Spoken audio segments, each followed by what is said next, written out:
Vamos então aqui iniciar a nossa fala com o mestre professor Evanildo Cavalcante Bechara, da Academia Brasileira de Letras. E uma honra falar com o professor Evanildo Bechara. Estamos falando por telefone com o professor Evanildo Bechara, porque o professor Bechara prefere a live.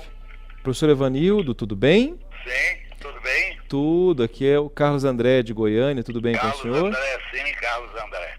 Perdão pelo atraso, não fui pontual como os ingleses de Não, ligar às atraso, que é 17 isso? horas. Perdão, viu? O senhor tem Nada, disponibilidade de modo algum. em falar conosco agora? Pois não. Então, tá, eu vou ser bem breve para não atrapalhar o descanso do senhor, mas como eu disse, eu não poderia, sob qualquer hipótese, deixar de falar com o senhor. Inclusive, Pois não. estou gravando também para aqui para o Instituto e para a Rádio CBN, tá bom? Em homenagem Tá ao certo. senhor. Professor Bechara, sim, se depois puder fazer a gentileza de mandar lá para minha secretária, eu agradeço, viu? claro, A Cristiane, farei isso com todo prazer, professor. tá Muito certo? obrigado. Professor Bechara, o senhor estou aqui, inclusive, muito próximo à gramática do senhor. O senhor é um ícone, né? Digamos assim, hoje é o maior ícone da gramática no Brasil. Não, apenas um estudioso da língua. Um É, estudioso honesto da língua. e humílimo também, pelo que já posso perceber, né? Sempre, o senhor é sempre muito gentil. Pois não. Professor Bechara, o que a língua portuguesa representa para o senhor? Olha, a língua portuguesa representa o que os seus falantes fazem dela. Vendo a história dos povos que falam a língua portuguesa, com especial atenção Portugal, nós verificamos que essa língua se espraiou pelo mundo e é hoje das línguas românicas uma das mais divulgadas, não é? E muito estudadas não só pelos nacionais portugueses e brasileiros e outros falantes nacionais africanos, mas também pelos estudiosos da linguística em geral.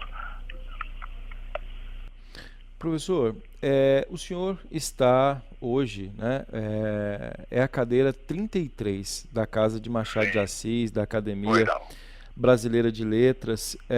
Qual a importância da Academia Brasileira de Letras para o cultivo da língua portuguesa? Como é que o senhor vê o trabalho da academia? Eu acompanho muito o trabalho na comissão de lexicologia, o próprio vocabulário ortográfico da língua portuguesa. O senhor Pois é não. sem dúvida aquele que mais influencia nesse belíssimo trabalho.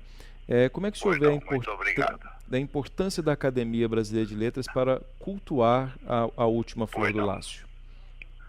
Olha, a Academia Brasileira de Letras nasceu numa época em que havia os chamados, as pessoas que estudavam a língua somente para, vamos dizer, para estabelecer ou para procurar estabelecer uma língua padrão.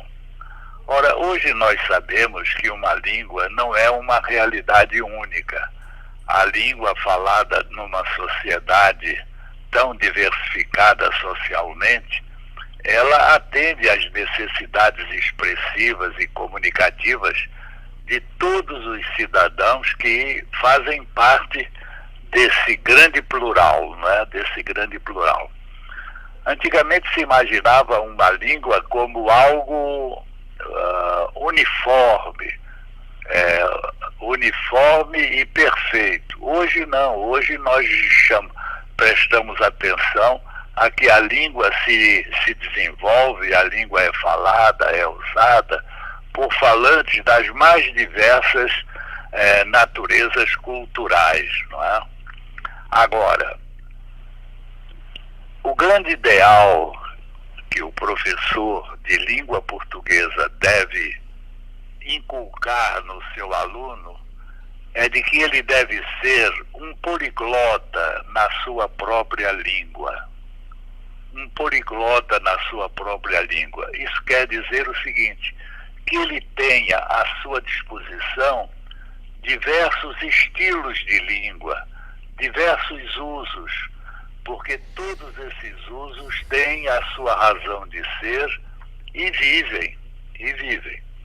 De modo que desapareceu aquela ideia de que a língua é uma unidade uniformizada e fora dali não há português. Não.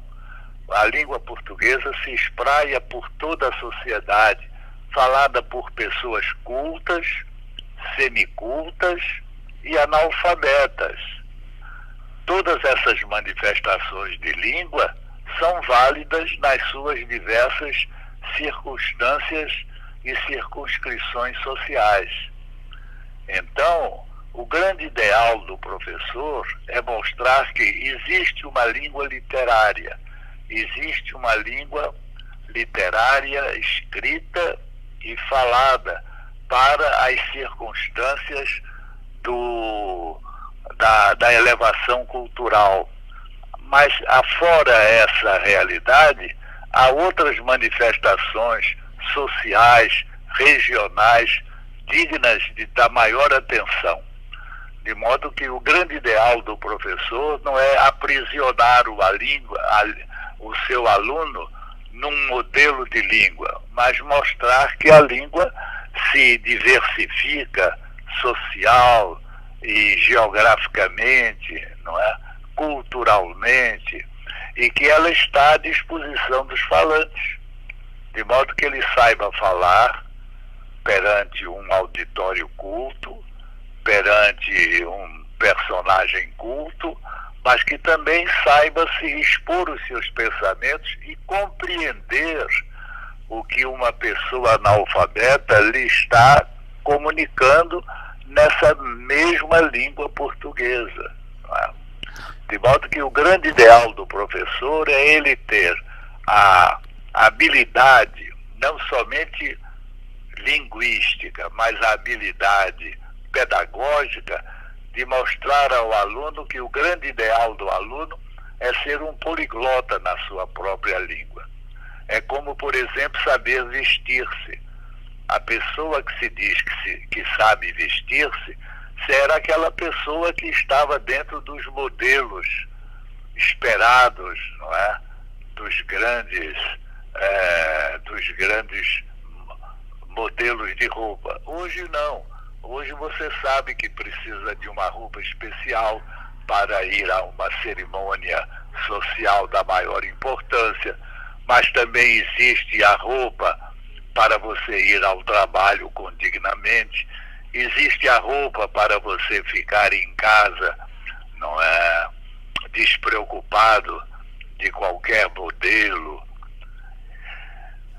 Então, assim como há diversidade da roupagem para os diversos momentos sociais, a língua apresenta ao falante a possibilidade de ele falar para as pessoas cultas, para as pessoas semicultas e para as pessoas analfabetas. Professor, isso significa dizer que o papel do gramático, o senhor é um gramático, grande gramático, como eu disse, o senhor ilumina a nós, professores de língua portuguesa, Muito com a sua obrigado. gramática. Inclusive, quero dizer ao senhor que eu tenho muita honra de ter aqui um autógrafo que o senhor me deu numa das suas gramáticas aqui, Muito obrigado, quando o querido. senhor veio inaugurar Isso aqui. é bondade. Ah, É e bondade do amigo. os nossos ouvintes aqui, tanto da CBN quanto do Instituto, gostariam de saber assim, qual seria o papel do gramático. O gramático hoje, Isso. ele é muito mais descritivista, ou o gramático continua assim sendo prescritivista, ou não, ou nenhuma das duas coisas, ou as duas coisas? Não, ele sendo descritivista, não é descritivista, ele vai naturalmente descrever uma determinada realidade. Então o gramático tem uma função de apresentar a língua padrão, não é? De estabelecer os usos da língua padrão. Então ele é isso. Mas ele não deve, porque é uma coisa você ser gramático, isto é, uma coisa você ser um especialista teórico de uma disciplina. Outra coisa é você ser professor de sala de aula, não é? E outra coisa é você ser um falante capaz de se comunicar com todos os representantes das diversas classes sociais, porque se divide o país onde a língua portuguesa é o instrumento de comunicação, não é? Há uma coisa, há um aspecto na gramática do senhor que inclusive ratifica muito o que o senhor acabou de falar, quando, por exemplo, Napoleão Mendes de Almeida coloca lá a lógica de que o sujeito não pode ser preposicionado, era muito comum, né? O senhor coloca na gramática do senhor que isso é possível, por exemplo, aquele exemplo de está na hora da onça beber água, e o senhor descreve e mostra, né, que isso é possível, que isso tem sido utilizado no português brasileiro e que nesse caso, inclusive, tem nexo, né, tem sentido. Pois é uma expressão já da língua, registrada nos dicionários, não é? De modo que isso é perfeitamente possível, né?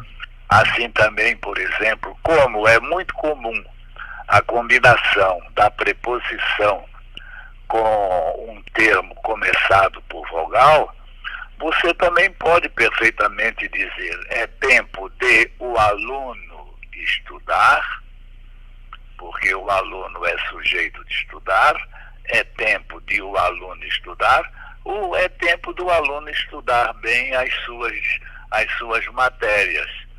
É tempo do aluno estudar, fazendo a combinação da preposição com o sujeito, não é? Com o termo do sujeito, com o artigo. De modo que são construções válidas, usadas pelos grandes escritores, não é? E que o gramático de olhos abertos, e não aquele gramático míope que só vê aqueles fatos que ele tem por válidos e fecha os olhos aos mesmos fatos válidos, não é?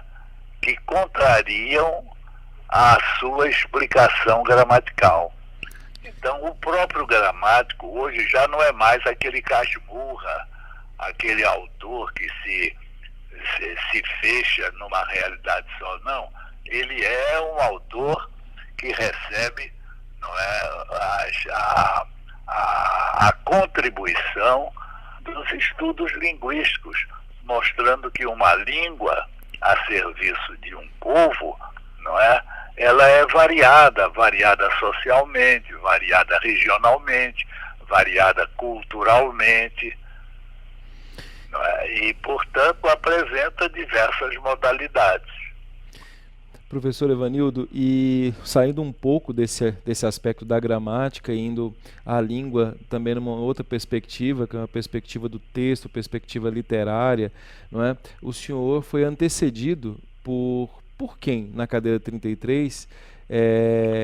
Olha, o meu antecedente, com muita honra, eu substituí, tristeza por ter falecido, foi o grande mestre que fez os seus cursos de teoria literária nos Estados Unidos, o Afrânio Coutinho, e eu substituí na Academia Brasileira de Letras ao Afrânio Coutinho, não é?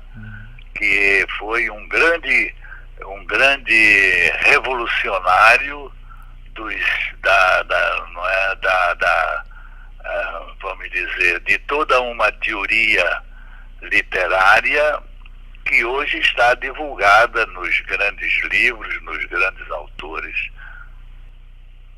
Professor Bechara, e para continuar falando, né, também naqueles que antecederam, o senhor foi aluno do Matoso Câmara Júnior, não foi?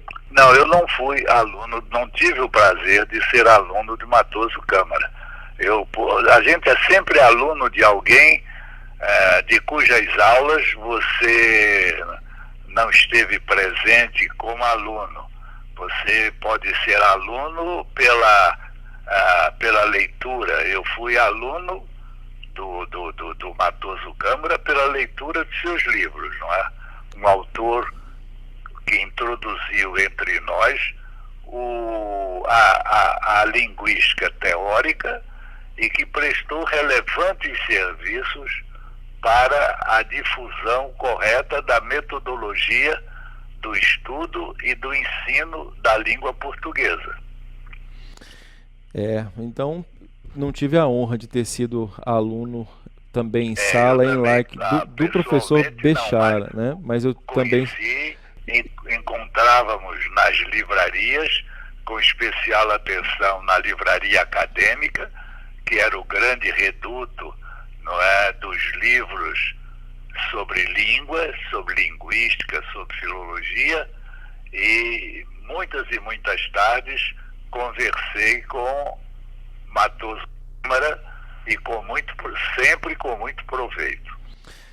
Então, posso falar exatamente, felizmente hoje eu posso dizer também, né? Eu não tive a honra de ter sido aluno.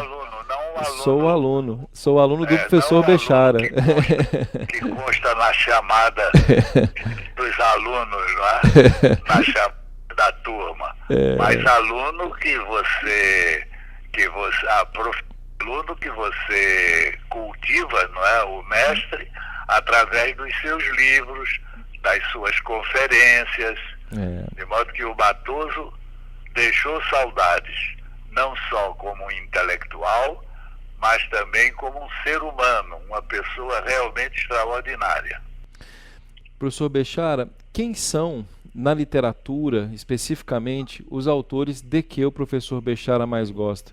O Mago, o Bruxo do Cosme Velho, Lima Barreto. Quem o professor Evanildo Bechara mais gosta em termos de Na realidade, para dizer a você, eu gosto de todos. Eu tenho assim uma admiração pela própria vida, um homem que tinha tudo para não dar certo, não é? Como o Machado de Assis. Tinha tudo para não dar certo na época dele. Você vê, ele era preto, ele era pobre, não é? Epilético. E era humilde, hein? E doente. E mesmo assim ele superou tudo isso e se transformou no grande ídolo de todos os autores, independente da cor da sua pele, das pessoas, não é, que tinham a inteligência suficiente para ver em Machado um grande mestre. Uma penúltima pergunta: como é que professor Bechara, falando em Machado, andar pelos corredores da Academia Brasileira de Letras? O que representa para o senhor estar na Academia Brasileira de Letras? Não só como gramático, quem está na academia sem dúvida qualquer, né? Para quem está aqui, não só para os apaixonados pela cultura, mas isso representa, é icônico. Como é estar na academia? Olha, acontece o seguinte: o artigo 1º do Estatuto da Academia compete à academia o cultivo, não o estudo, o cultivo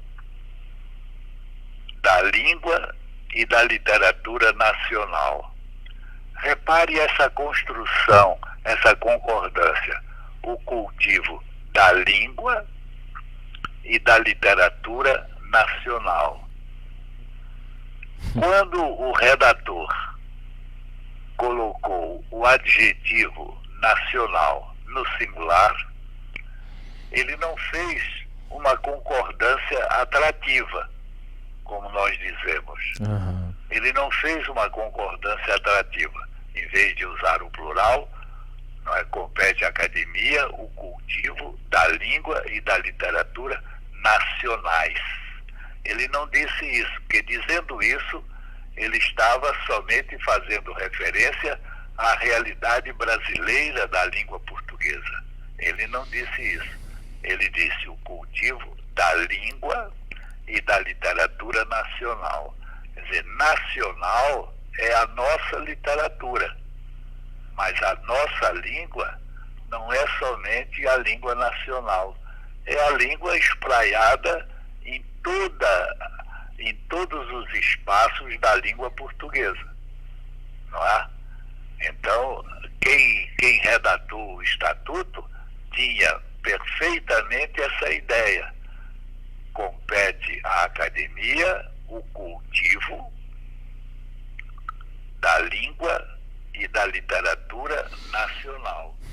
O cultivo da língua nas suas diversas facetas históricas, das suas diversas facetas sociais, das suas diversas facetas culturais, das suas diversas facetas regionais, não é? Agora, a literatura é nacional, quer dizer, a literatura representa a modalidade literária do povo brasileiro. Então, esse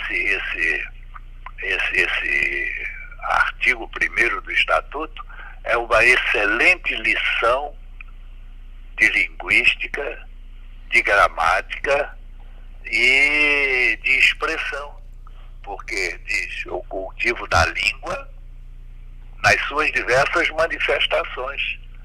Por exemplo, Machado cultivava ao seu tempo a língua de acordo com a lição dos grandes escritores brasileiros e portugueses, não é?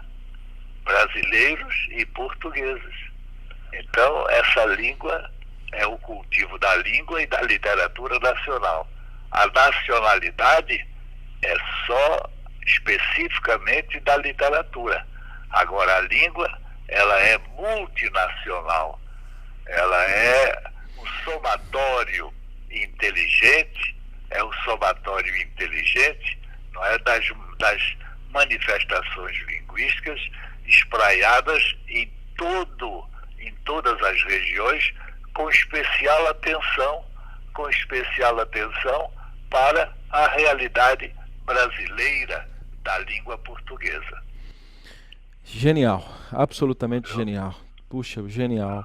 Professor Bechara, uma última pergunta que eu faria, para não incomodar o senhor. Não incomoda, só dá prazer. Obrigado pela deferência. Há 72 anos da minha vida, eu não faço outra coisa senão estudar e tentar ensinar para divulgar o amor à língua, em sala de aula, nos livros publicados, nos artigos, nas conversas com os amigos, sempre defendendo a língua portuguesa como meio de expressão extraordinário.